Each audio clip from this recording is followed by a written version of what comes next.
여러분 쇼츠 영상을 아시죠?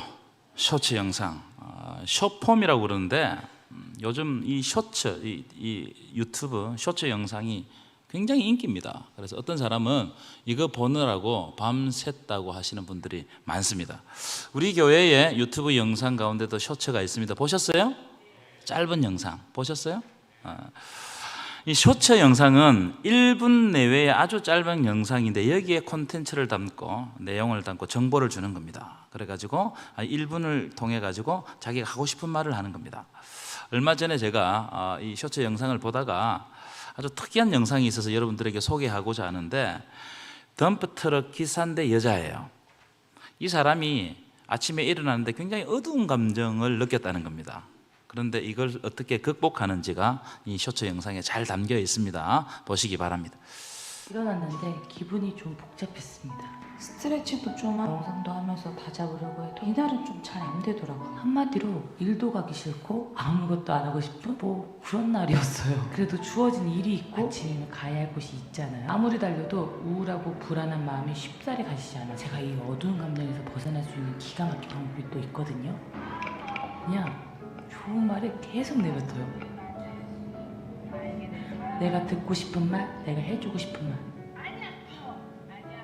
그런데 신기하게도 이렇게 한참을 읊조리고 나면 좀 가뿐해져요. 영상 만들면서 한 건데 제 표정 바뀌는 거 보셨나요?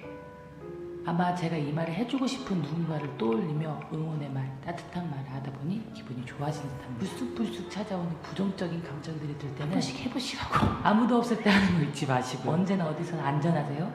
범순이었. 예. 제가 이 영상을 왜 보여드렸냐면은 많은 사람이 두렵고 불안하고 이런 감정을 느낍니다. 화가 나고 우울한 감정, 즉 어두운 감정이 들 때가 있어요. 그런데 우리가 쉽게 헤어나지 못하고 그 어두운 감정에 빠져버릴 때가 많습니다. 그래서 며칠 동안 고통스러워할 때가 많단 말이에요. 그래가지고 이 어두운 감정이 탁 찾아오면 자기의 감정 에너지를 여기에 다 소진해버리는 겁니다. 그렇게 되면 너무나 큰 손해를 받습니다. 어떤 때는 삶의 의미, 삶의 뿌리까지 흔들리는 그런 분들도 보았습니다. 그렇게 되면 굉장히 심각해지죠. 그런데 방금 보신 영상처럼 자기의 삶 가운데 일어났던 감사하고 고마운 일들을 복기하는 거예요. 기억하는 거예요. 그리고 그때 들었던 감정으로 돌아가서 자기에게 선포하는 겁니다. 그래가지고 어두운 감정을 밝은 감정으로 바꾸는 거예요. 회복시키는 거예요. 이렇게 해서 자기의 삶의 의미를 찾는 겁니다. 제가 한번 소개해드렸는데 실험에 대해서 한 가지 더 소개해드리겠습니다. 이 실험은 브룩스라는 심리학자가 실험한 내용인데, 이분이 어떤 실험을 했냐면 두 집단을 나누어 실험했습니다. 한 집단에서는 10주 동안 힘들었던 일만 적게 했어요. 그리고 다른 한 집단에서는 10주 동안 감사한 일만 적게 했습니다. 그랬더니 어떤 결과가 나왔느냐면 감사한 일을 적게 했던 집단이 그들의 삶의 만족도가 탁월하게, 이건 비교가 안 될 정도로 높았다는 겁니다. 무슨 말이에요? 감사가 삶의 만족도를 높이고 행복감을 주더라는 겁니다. 여러분, 이것은 굉장히 중요한 지점이라고 생각해요. 여러분, 인간은 감사를 통해서 행복감을 느낀다는 겁니다. 그러나 여러분 한번 해보십시오. 불평과 원망을 통해서는 절대로 행복감을 느낄 수 없어요. 그러니까 감사를 통해서 행복하고 불평과 원망을 통해서는 불행이 찾아오는 겁니다. 여러분, 이만큼 감사는 우리의 삶에 중요하다. 여러분, 감사하는 삶을 사시기를 간절히 축원합니다. 제가 감사에 대해서 검색하다가 발견한 문구가 있는데요, 여러분들과 한번 나누고자 합니다. 이렇게 되어 있어요.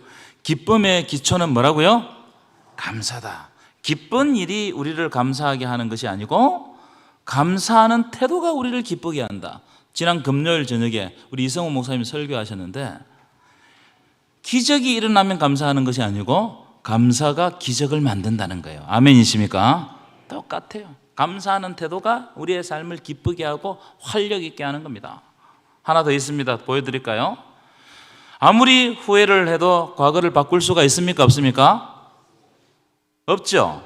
아무리 걱정해도 미래를 바꿀 수가 있습니까? 없습니까? 그러나 감사는 현재를 바꾸어 버려요. 내 삶의 태도를 바꾸어 버립니다. 그래서 지금 바뀌면 미래가 바뀌는 거예요.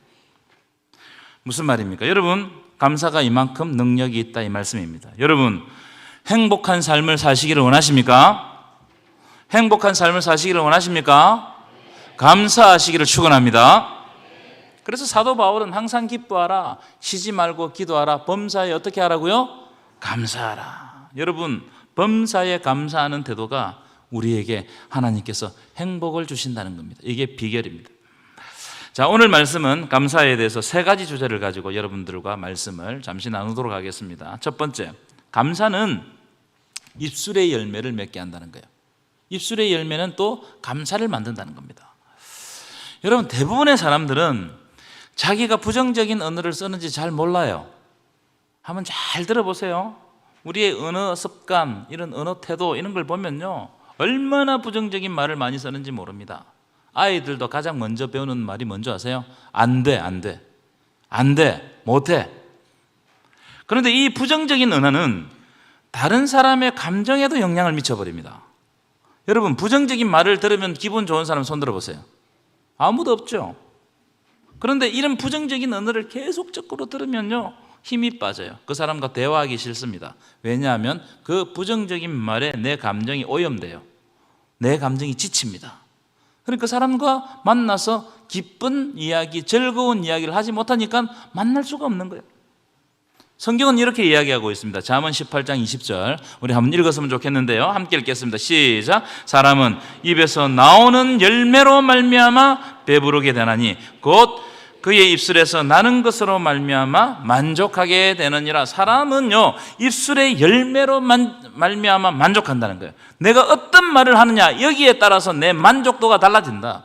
여러분, 이 말씀은 긍정적인 말을 많이 하면 성공한다 이런 뜻이 아닙니다. 이 말씀은 우리의 입술의 열매가 우리의 영적인 삶에 영향을 미친다 이 말이에요. 그래서 여러분들은 어떤 말을 하고 있는가, 이걸 잘 살펴야 돼요. 나는 부정적인 말을 많이 하는가, 아니면 긍정적인 말을 많이 하는가, 불평의 말을 많이 하는가, 아니면 감사의 말을 많이 하는가, 이걸 살펴봐야 돼요. 믿는 사람들은 이걸 봐야 돼요. 언어 습관을 봐야 돼요. 앞에 동영상에서 보셨죠? 부정적인 감정이 막 찾아오지만 그럴 때가 있습니다. 컨디션이 안 좋고. 그러면은 이 감사의 말을 통해 가지고 그 부정적인 감정을 좋은 감정으로 바꾸어 가야 돼요. 그러니까 내 입술의 열매가 나를 만족하게 한다는 거예요. 아멘이십니까? 내 입술의 열매가 나를 만족하게 한다. 호세아 14장 2절 보시면 제가 하반절을 읽어드릴게요. 우리가 수송아지를 대신하여 입술의 열매를 주께 드리리이다. 좋은 재물이 많아요. 근데 하나님은 수송아지와 같은 좋은 재물, 화려한 재물 이런 것을 받기를 원하지 않으시고 하나님은 선한 입술의 열매를 받기를 원하신다는 거예요. 무슨 말이냐? 부정적인 생각과 감정을 가지고 헌금 많이 한다고 돈 내는 거 하나님이 기뻐하지 않는다는 거예요. 오히려 선한 입술의 열매를 가지고 하나님을 영화롭게 하는 것이 하나님을 더 기쁘게 하시는 것이다. 여러분, 입술의 열매로 하나님을 영화롭게 하시기를 축원합니다. 그래서 이번 한 주는 제가 숙제를 드리는데요, 나의 언어 습관을 한번 되돌아봐야 돼. 그리고 한번 체크해 보세요. 내가 부정적인 감정을 가지고 말을 많이 하는가, 아니면 하나님의 이 감사의 은혜, 하나님의 은혜로 말미암아 감사의 말을 많이 하는가, 이걸 한번 비교해 주시기 바랍니다. 두 번째, 감사는 우리의 삶의 방향을 전환하는 겁니다. 누가복음 17장에 아주 유명한 이야기가 나오죠. 예수님께서 10명의 나병 환자를 고쳐주신 사건입니다. 그런데 10명의 나병 환자를 딱 고쳐주시면서 제사장에게 네 몸을 보이라 이랬어요. 그랬더니 앞다투어 제사장에게 달려갔습니다. 그 당시에는 제사장이 고침을 받았다고 선언을 해줘야 일상생활을 할 수 있었어요.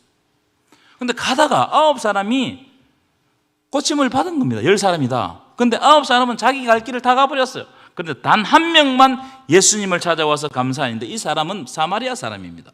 사마리아 사람은 그 당시 유대인들이 사람 취급하지 않았어요. 개 취급했어요.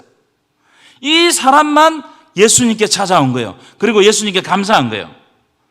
여러분, 이 이야기는 우리에게 뭘 보여주느냐 하면은 사마리아 사람은 감사를 통해서 예수님과 새로운 관계를 만들어 갔다는 거예요. 감사함을 통해서 예수님을 새로 발견한 거예요. 무슨 말입니까? 감사는 예수님과 새로운 관계를 맺는다 이 말이에요. 예수님의 은혜를 새롭게 발견하는 거예요. 여러분, 감사를 해보십시오. 예수님의 은혜가 다시 보이는 거예요. 믿으십니까? 여러분, 우리의 삶에 얼마나 불평거리들이 많습니까? 그런데 그 불평의 길을 멈추고 방향을 바꾸어서 우리를 구원해 주신 예수님께 감사하면 예수님과 새로운 관계, 깊은 은혜의 관계로 들어간다는 거예요. 무엇을 통해서? 감사를 통해서. 아멘이십니까?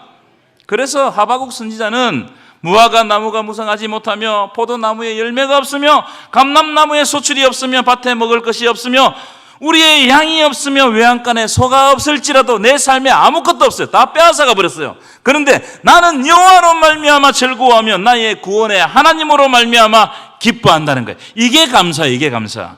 하나님으로 말미암아 감사한다는 거예요. 예수님으로 말미암아 기뻐한다는 거예요. 왜냐하면 그분께서 지금도 우리에게 은혜를 주시기 때문입니다. 아멘이십니까?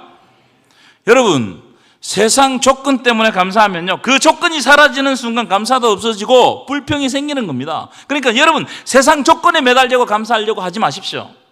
우리를 구원해 주신 예수 그리스도의 구원의 은혜에 대해서 그것을 묵상하고 감사하면 어떤 고난이 와도 흔들리지 않습니다. 왜냐하면 그 은혜는 계속되기 때문에, 그 은혜는 멈추지 않기 때문에. 아멘이십니까? 여러분, 불평하는 여러분의 삶을 바꾸어서 예수님께 감사하는 삶을 사시기를 축원합니다. 그러면 예수님과 새로운 관계가 보이는 거예요. 예수님이 새롭게 보이는 거예요. 예수님의 말씀이 나에게 새로운 은혜를 주는 거예요. 세 번째, 감사는 기쁨으로 그리고 자원하는 마음으로 드리는 화목제에서 우리가 그 의미를 발견할 수 있어요. 아주 우리가 읽었던 본문은 특이한 본문인데 이 화목제에 관한 말씀입니다. 이 구약에는 5가지 제사가 있습니다. 아십니까? 첫 번째는 무슨 제사죠? 번제. 태울 번자를 썼어요. 그래서 태워서 드린다. 이것은 전적인 헌신을 의미하는 겁니다. 여러분, 우리가 예배 드리는 것은 그냥 예배 보는 게 아니에요. 하나님께 전적으로 우리의 삶을 다 드리는 거예요. 아멘이시죠? 소제는 뭐냐면은 곡식을 갈아 드리는 겁니다. 무슨 말이냐면 우리의 모난 부분, 우리의 잘못된 부분을 다 갈아 엎어가지고 하나님이 기뻐하시는 제사로 드려지는 거예요. 이게 소제입니다. 다 예배와 관련이 있고 우리의 삶과 관련이 있는 거예요. 세 번째는 화목제인데 이거는 조금 이따가 좀 길게 말씀을 드려야 되니까 조금 이따 말씀드리고, 그 다음이 속죄제와 속건제입니다. 두 제사는 회개를 의미하는 제사예요. 속죄제는 내가 하나님의 명령, 하나님의 말씀을 순종하지 않는 그 죄를 하나님 앞에 용서받는 죄예요. 이게 속죄제입니다. 그래서 제사를 드리는 거예요. 속건제는 뭐냐면 성물, 예를 들어 교회에 어떤 성물을 내가 사용하다가 망쳤잖아요. 그러면 그걸 변상하고 제사를 드리는 거예요. 이게 속건제. 또는 이웃의 물건을 훔쳤죠. 그러면 어떻게 하느냐면 4배에서 양은 4배, 소는 5배. 양사오소라 그러는 거예요. 양은 4배, 소는 5배. 우리 그렇게 외웠어요. 거기에 그걸 배상을 하고 거기에 준하는 제사를 드렸어요. 이 두 제사는 어떤 의미를 가지고 있다고요? 회개의 의미. 좋으시는 거 아니죠? 네. 속죄제와 속건제는 회개의 의미입니다. 자, 이제 화목제. 화목제는 한마디로 기쁨으로 자원하는 마음으로 드리는 제사가 화목제입니다. 우리 예수님이 화목제물이 되셨다 이런 말씀을 우리가 많이 들었는데, 이것은 우리 예수님이 이 땅에 오셔서 십자가를 지신 것은 기쁨으로 자원하는 마음으로 감사하는 마음으로 예수님이 십자가를 감당하셨다 이 말이에요. 이 화목제에는 3가지 제사가 있습니다. 한번 따라했으면 좋겠는데요. 따라합시다. 감사제, 서원제, 자원제. 첫 번째는 감사제입니다. 이 감사제는 간단해요. 감사의 제목이 있을 때 예물을 드리는 겁니다. 구약에서 감사제는 어떤 때 드리냐면은 어디 여행을 갔는데 그 여행을 무사히 마치고 돌아올 때, 전쟁에 아들을 출전시켰는데 전쟁에서 무사히 살아 돌아올 때, 또 앓던 병이 나았을 때, 잃어버렸던 아들을 찾았을 때, 이럴 때 이제 하나님이 베풀어 주신 은혜를 묵상하면서 하나님께 드리는 제사입니다. 우리가 드리는, 요즘 드리는 건 감사 헌금하고 비슷해요. 감사 제목이 있으면 감사 헌금 하죠. 두 번째 화목제의 종류는 뭐냐면 서원제입니다. 서원제는 하나님께 서원을 냈어요. 서원기도하고 그 서원이 이루어져서 그 서원을 갚을 때 드리는 제사가 서원제입니다. 이 사무엘상에 보면 이 한나의 서원이 나오잖아요. 한나가 아들을 낳지 못해가지고 어마어마하게 고통을 받을 때 하나님께 이 성전에 나와서 기도합니다. 울면서 하나님 나에게 아들을 주시면 이 아들을 하나님께 드리겠습니다. 이렇게 서원했어요. 하나님이 그 서원을 들어주셨습니다. 사무엘을 주셨단 말이에요. 한나가 그 서원을 들어주신 하나님께 감사하면서 서원을 갚기 위해서 사무엘을 데리고 제사장에게 갑니다. 그때 소 3마리를 가지고 가서 제사를 드려요. 이게 서원제입니다. 서원을 갚으면서 하는 제사. 서원제도 억지로 하지 않고 자원하는 마음으로, 감사하는 마음으로 할 때 하나님이 받으신다는 거예요. 세 번째 화목제의 종류는 뭐냐면 자원제입니다. 자원제, 낙헌제라고 그래요. 자원제는 뭐냐? 특별한 이유가 있어서 드리는 것이 아니고 그냥 여러분 우리가 하나님 앞에 드리고 싶을 때가 있어요, 없어요? 감동이 될 때가 있어요, 없어요? 있습니다. 요즘으로 따지면, 굳이 따지면 감사하는 마음으로 드리는 헌물이라고 보시면 돼요. 그냥 이렇게 드리고 싶을 때가 있어요. 무슨 말이냐면 화목제는 반드시 기쁨으로, 감사함으로, 그리고 자원하는 마음으로 드려야 이 세 제사가 다 완성된다 이 말이에요. 그래서 화목제를 통해서 공동체의 화목이 계속 지속되게 하는 것이 화목제의 목적입니다. 여러분, 우리가 지금 드리는 모든 예배, 모든 예물은 다 화목제물에 해당돼요. 왜냐하면 예배는 하나님을 만나고 예배는 이웃을 만나요. 아멘이시죠? 그래서 우리를 통하여서 기쁨이, 감사가, 자원하는 마음이 흘러넘치는 것이 바로 예배다. 그런데 여러분, 예배를 드리고 예물을 드리는 사람들이 주의 공동체에 화목을 해치는 행동을 하면 그 예배는 하나님 안 받으신다는 거예요. 우리가 이걸 깊이 알아야 돼요.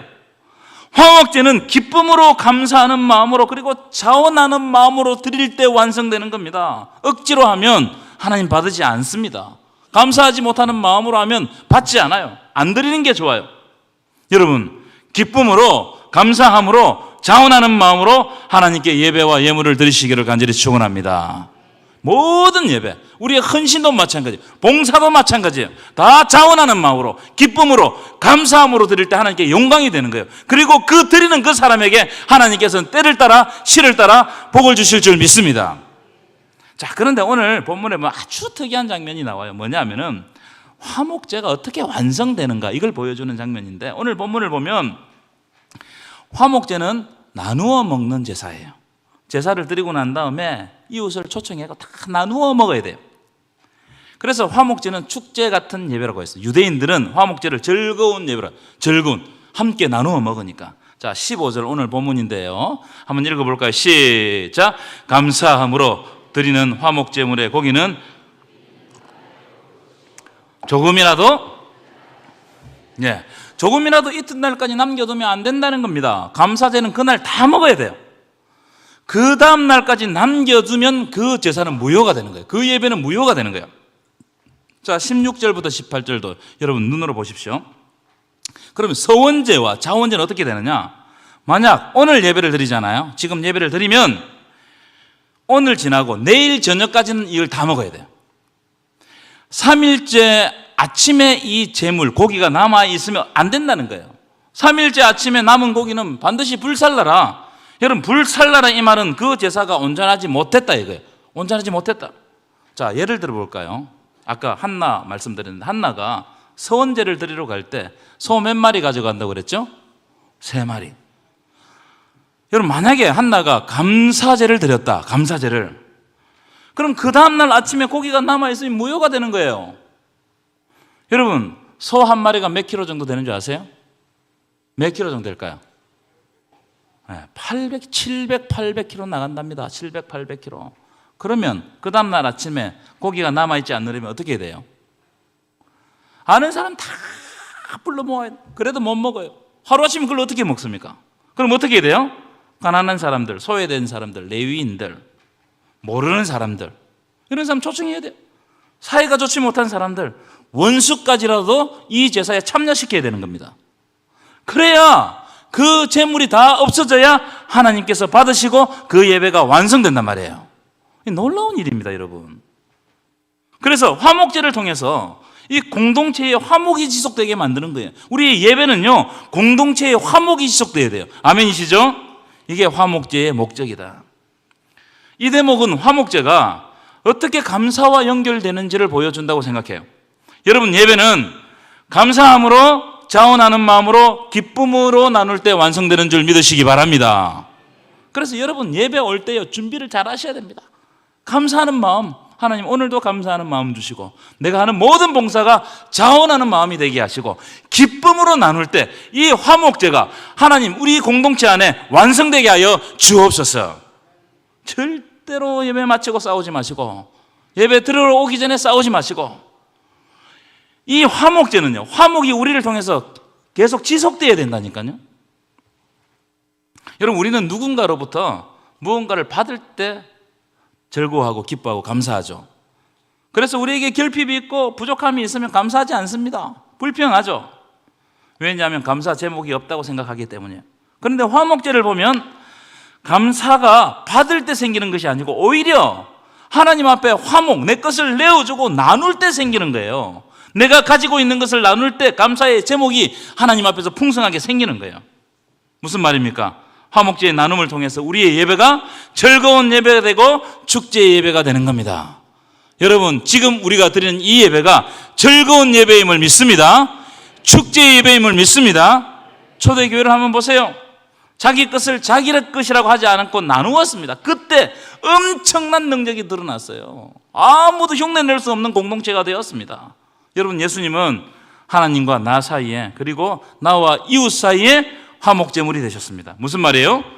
예수님께서 하늘 보좌 버리시고 이 땅 안에 오셔서 자기 몸을 십자가에 내어줄 때 그것이 우리에게 은혜가 되고 감사의 근원이 되었다는 겁니다. 여러분, 우리의 감사의 근원은 우리를 구원해 주신 하나님의 은혜에 있는 줄 믿습니다. 그래서 여러분, 원수라도 주세요. 나누세요. 베푸세요. 내가 먼저 나누세요. 그러면 하나님께서 그것보다 더 큰 감사를 우리의 삶 가운데 넘치게 하실 줄 믿습니다. 이게 감사의 원리다. 여러분 적은 것이라도 감사하는 마음으로 나누시기를 축원합니다. 여러분의 화목제물을 통하여서 여러분 삶 가운데 감사 제목이 넘치고 우리 교회 가운데 화목이 계속 지속되게 하실 줄 믿습니다. 기도하시겠습니다.